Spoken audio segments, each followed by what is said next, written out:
Hopefully you're not scared of a typewriter. However, let's get past the Akamarakas. You know the drill. I'm Christopher, this is a 1933 Underwood, and this is Tech Tuesday. Last week I introduced our wonderfully traditional piece of tech, and this week we're going to go over its basic operation. Hopefully we can both learn a thing or two about how this 4-bank works. So without further ado, let's jump right in. Let's start with the most prominent portion of any typewriter, the keys. This is a 4-bank typewriter, indicating that it has 4 rows of keys.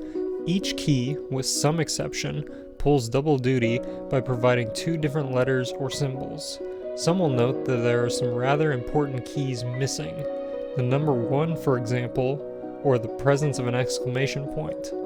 Certain tasks like this were relegated to a different key, like the lowercase l for 1, or using multiple keys to perform one function, as with the exclamation point.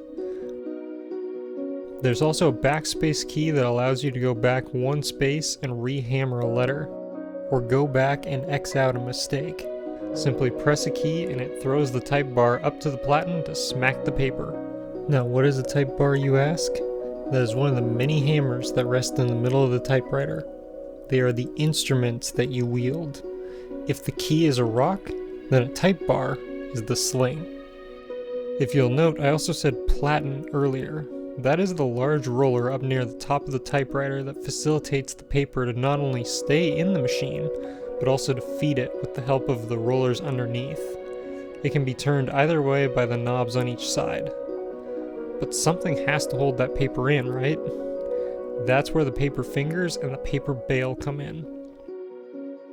The bale holds the paper taut to the platen and can be lifted by the feed roll release lever to allow the user to straighten the page.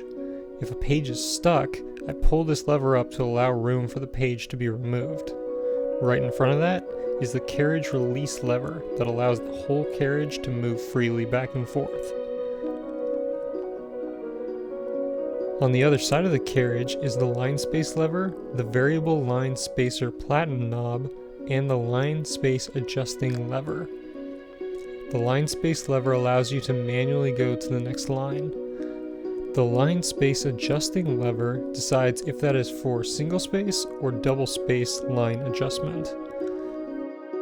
The variable knob, which I didn't even know was a thing, makes it so that you can align your spacing to match any guides or rulings on a piece of paper. Now you've heard me say carriage a lot, and you may be asking what that is.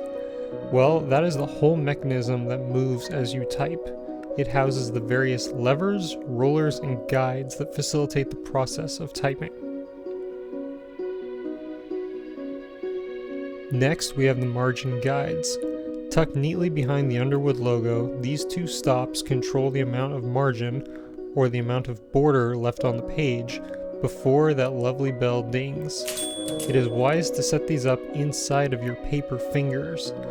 Otherwise, you may end up hammering one on accident. There is also a marginal stop release button next to the keys. This makes it so that you can go beyond the margin stops if you need to. What about the ribbon, the main way that we create type? I've saved the best for last. Concealed neatly under these beautifully adorned covers, the ribbon spools house the ribbon that conducts the medium of ink.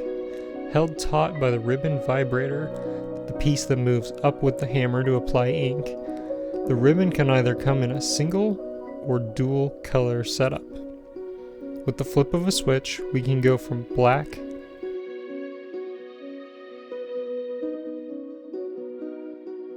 to red.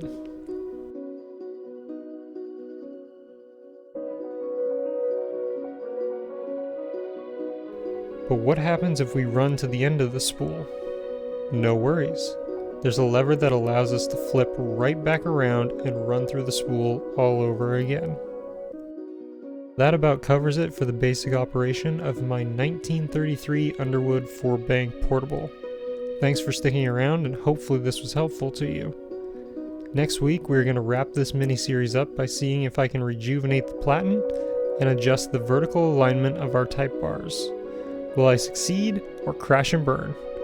Find out on the next episode of Tech Tuesday. Cheers!